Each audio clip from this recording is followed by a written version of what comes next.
Fala pessoal, no vídeo de hoje nós vamos começar uma nova série no canal, onde nós vamos descomplicar, desmistificar a arquitetura limpa, tá? É um assunto que eu tenho bastante carinho, eu estou bem empolgado para a gente começar essa jornada. Bora lá? Bom pessoal, essa série ela vai ser completamente baseada no livro de arquitetura limpa, né, do Robert C. Martin, para os íntimos aí, né, o Uncle Bob, e inclusive eu recomendo fortemente para vocês a leitura desse livro.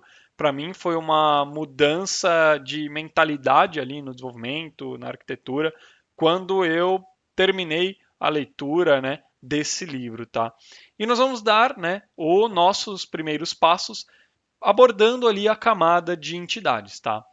Porém, como esse é o primeiro capítulo dessa nossa série, a gente precisa aterrissar, né, alguns conceitos trazidos ali no livro, abordados no livro, que serão muito importantes para a nossa caminhada. Começando pela definição e entendimento do que é a tal da arquitetura limpa. Tá? Ao longo da história da computação e do desenvolvimento de software, surgiram diversas propostas de arquitetura de sistemas. Dentre elas, nós temos ali a arquitetura hexagonal, a DCI, que é a Data Context Interaction, né? E a BCE, que é a Boundary Control Entity, tá bom? E essas três arquiteturas, elas vão possuir ali um objetivo em comum, que é a separação das preocupações, dividindo o software em camadas. Cada uma possui pelo menos uma camada, né, ali reservada para as regras de negócio, tá? E uma camada reservada para interfaces ali com o usuário mais sistemas, né, e outros sistemas, tá? Elas produzem sistemas com as seguintes características, né? A primeira delas é a independência de frameworks, tá? Ou seja, a arquitetura ela não vai depender da existência de nenhuma biblioteca. Então você vai utilizar os frameworks como uma ferramenta, ao invés de adaptar todo o seu sistema às restrições ali definidas por eles, tá? Testabilidade é a segunda característica, onde as regras de negócio elas podem ser testadas sem a UI, sem o banco de dados, sem o servidor web. E a terceira característica é a independência de implementação, onde você pode ali mudar facilmente as interfaces com o mundo externo. Então, por exemplo, hoje nós utilizamos o Spring como nosso servidor web na aplicação ali da nossa empresa. Amanhã a gente pode trocar para um outro framework, por exemplo, o Quarkus, né? Sem mexer nas nossas regras de negócio, justamente porque a nossa regra de negócio não sabe nada sobre as interfaces do mundo externo, né? A arquitetura limpa ela é uma tentativa de integrar todas as características, né, dessas arquiteturas em uma única ideia acionável, o que vai resultar nesse famoso diagrama, né, da arquitetura limpa. Cada círculo do diagrama vai representar uma camada, né, ou uma área do nosso software. Os círculos mais internos, né, eles são ali políticas implementadas e os círculos mais externos, eles são mecanismos que são utilizados ali pelo sistema, né? A regra primordial, né, para o funcionamento dessa arquitetura é a regra da dependência. E ela vai estabelecer para nós que as dependências de código, né, elas devem apontar sempre para dentro, né, aqui no diagrama, na direção das políticas de nível mais alto, ou seja, o nome de algo declarado em um círculo externo, né, ele não deve ser mencionado pelo código em um círculo mais interno da aplicação, tá? Para o Uncle Bob, quanto mais longe uma política estiver das entradas, né, e saídas do sistema, maior é o seu nível. Então, por isso que a gente falou aqui que as políticas, né, internas são as de nível mais alto, né? Os círculos mais internos apresentam, né, essas políticas de nível mais alto, tá? Por isso, né, que os drivers, os frameworks, eles estão também posicionados nesse círculo mais externo, tá legal? Como eu disse, nesse primeiro capítulo, nós vamos começar abordando o círculo mais interno, que é o círculo das entidades, tá bom? As entidades elas vão implementar as chamadas regras cruciais de negócio da empresa. Essas regras elas existiriam mesmo se não houvesse um sistema ali para automatizá-las, tá? Essas regras elas necessitam de dados para trabalharem e esses dados são chamados de dados cruciais de negócio. Com isso, as entidades vão ser ali os conjuntos de regras que operam sobre estes dados, tá? Na prática, elas vão ser ali objetos, né, com métodos e estrutura de dados. Assim a gente tem dois exemplos, né, um de uma entidade de empréstimo e uma entidade de tarefa, que inclusive essa é o que nós vamos utilizar aqui como exemplo, tá, na nossa implementação hoje, tá? E essas classes, elas não estão sujeitas às questões relacionadas, como por exemplo, banco de dados, interface de usuário, frameworks ali de terceiros, web, tá? Justamente por elas representarem, né, nosso negócio puramente. Bom, pessoal, então nós vamos começar aqui a nossa implementação, né, da camada de entidades de uma aplicação. Eu já deixei, inclusive, aqui um projeto pronto no IntelliJ, tá? E fiz questão de deixar aqui o POM aberto, né, justamente para a gente verificar que não tem nenhuma dependência instalada de uma biblioteca externa, de um framework, justamente porque nessas camadas mais internas da nossa aplicação, naqueles círculos mais internos, né, do diagrama, né, da arquitetura limpa, a gente não pode, né, trabalhar ali com código terceiro, somente com código disponível ali da linguagem, né, com os recursos disponíveis nativos da linguagem, justamente para a gente desacoplar, né, não deixar o nosso código dependente de algo externo, né, de uma implementação terceira, né, será pura e simplesmente ali Java, né, aqui no caso, será a nossa linguagem de programação em si que nós vamos utilizar para implementar aqui os recursos. Bom, vamos começar então criando, pessoal, os nossos pacotes, né, e mais especificamente aqui o pacote de entidades, da camada de entidades do círculo mais interno, tá? Então vamos criar aqui entities, tá? E dentro de entities eu vou criar dois pacotes, o pacote domain, tá? E o pacote chamado common, tá? E qual que é a ideia aqui? O pacote common ele vai conter recursos, classes, interfaces, utilitários que serão consumidos ali pelas classes de domínio. Então, aqui, por exemplo, né, nós vamos estar trabalhando com uma aplicação de cadastro de tarefas, né? Então, por exemplo, a task ela pode compartilhar alguma classe com outro domínio. Suponhamos aqui que a gente, em algum momento no nosso software aqui, no nosso sistema, a gente implemente um cadastro de autores dessas tasks, né, responsáveis por essas tasks, né? Então, eles poderiam compartilhar aqui recursos em comum. Então, entraria aqui nessa pastinha, tá bom? Nas camadas mais para frente, nos próximos vídeos que nós vamos abordar, vocês vão ver que eu faço essa divisão sempre, tá? E então, vamos criar aqui o pacote, né, da classe, que é da classe não, da entidade, né, que é a task, tá legal? E aqui dentro nós vamos, né, começar já criando a nossa interface, tá? Nossa interface de task, tá bom? E por que uma interface, tá? O Uncle Bob ele defende bastante que é nessa camada de entidades onde a gente pode explorar bastante ali os padrões de projeto. E aqui no caso eu vou implementar um padrão de projeto que inclusive a gente já abordou aqui no canal. Eu vou deixar o link disponível para vocês, tá?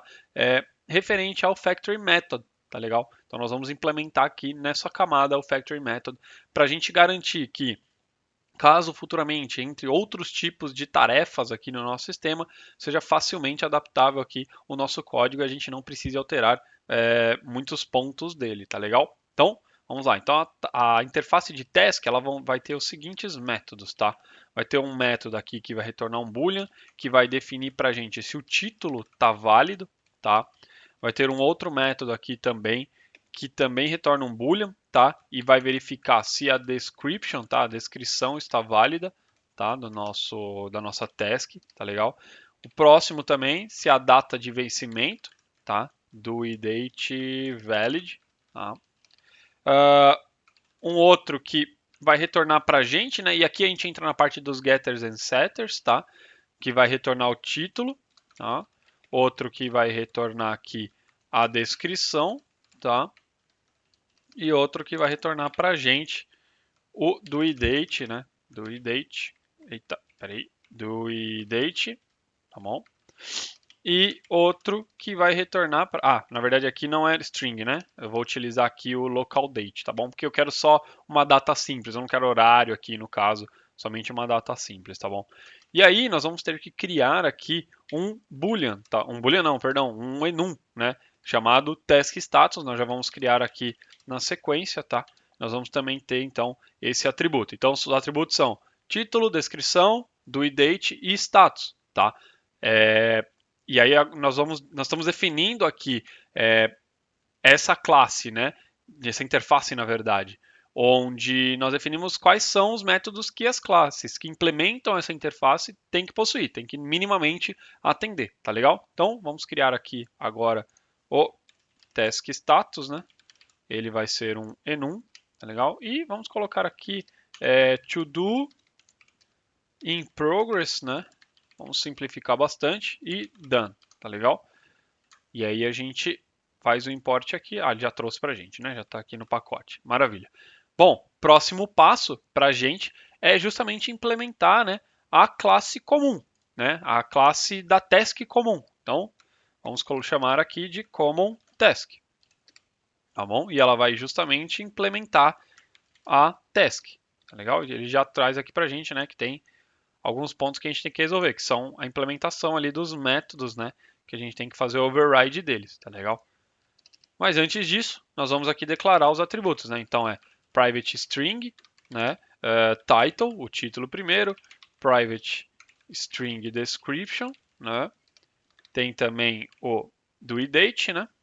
Então private local date due date e private task status, né? Status da task. E aí a gente cria aqui um construtor, né? Com esses atributos, tá legal? Então já criamos aqui, belezinha? Bom, agora a gente, né, precisa implementar esses métodos, tá? Mas para isso nós vamos primeiro, né, implementar ali os testes, né, antes de implementar os métodos, né, seguindo aqui a nossa estratégia do TDD. E antes de implementar os testes, nós precisamos instalar aqui no nosso POM, pessoal, algumas dependências que vão permitir essa implementação, tá? No caso aqui, tá? Vamos colocar aqui a chave, né, de dependências, tá legal? E vamos instalar aqui algumas. Vamos passar quais são elas. É justamente o JUnit, tá? Que permite que a gente implemente aí os testes, tá? Tanto a API dele quanto sua engine e o Mockito, né? Que garante aí que a gente gere mocks, né? Confeccione mocks durante a execução ali dos testes, tá bom? E também, por último aqui, nós vamos trazer dois plugins que serão necessários, tá? O Jacoco e o Maven Surefire, tá bom? Vamos dar um reload aqui no Maven para ele fazer a instalação correta aqui das dependências.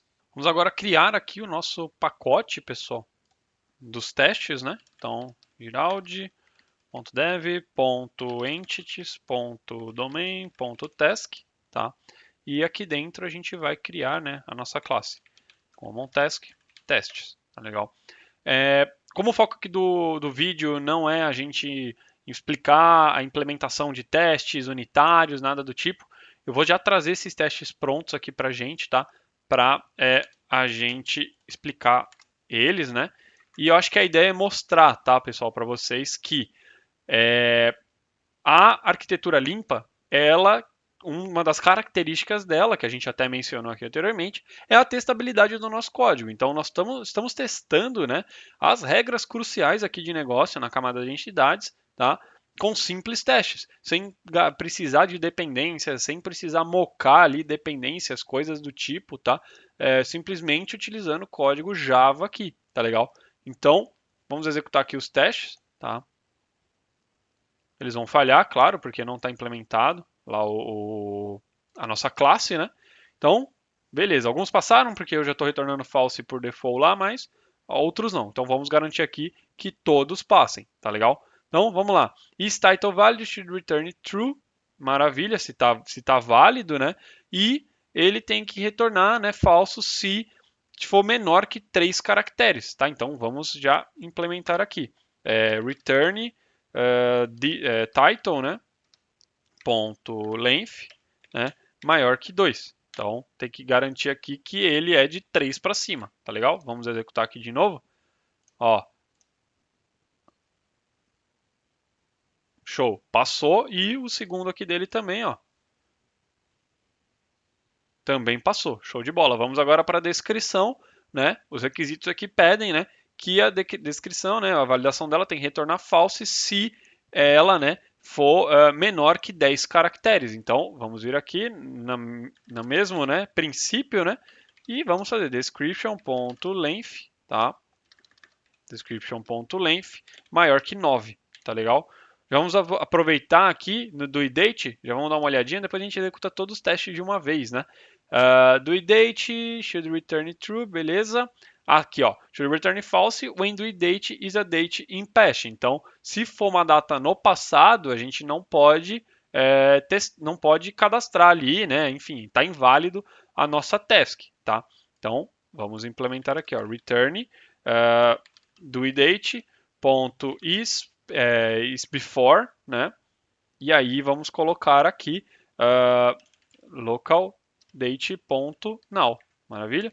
Então, ele vai, né, garantir aqui pra gente, né? Vamos ver. Cadê? Aqui. Falhou. Na verdade é o contrário, né? Então tem que negar isso aqui.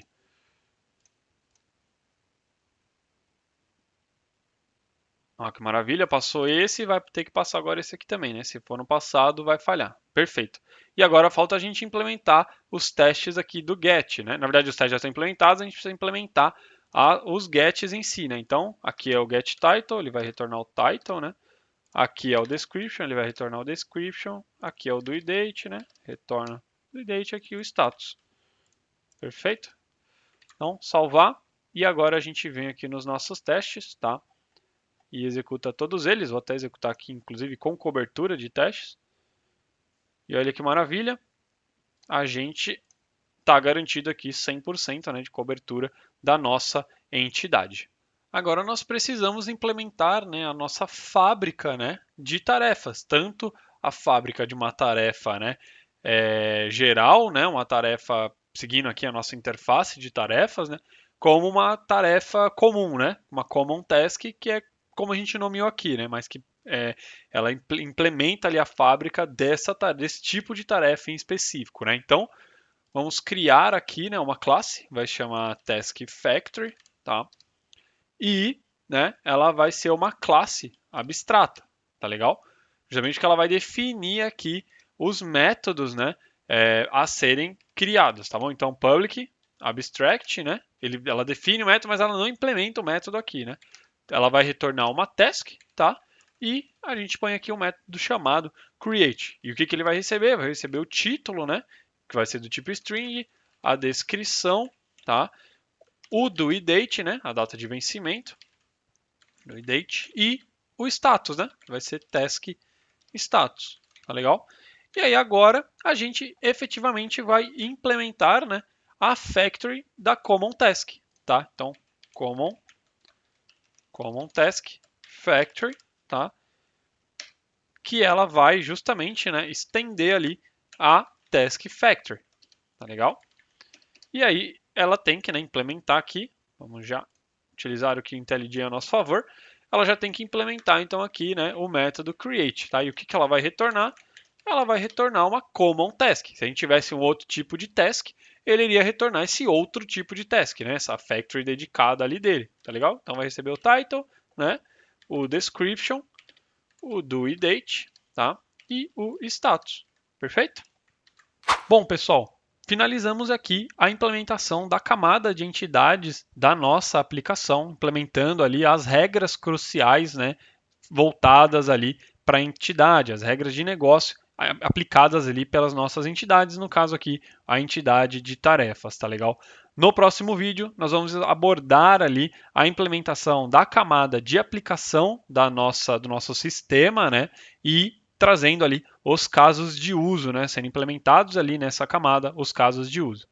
Peço que vocês deixem um like, tá bom, pessoal? Compartilhem aí nas redes, se inscrevam no canal, ativem o sininho aí também, por favor. Isso fortalece demais aqui o meu trabalho, tá? E acompanhem os vídeos aqui da série, né, da Arquitetura Limpa e das outras séries e outros temas, né, que a gente traz aqui no canal. Muito obrigado, pessoal.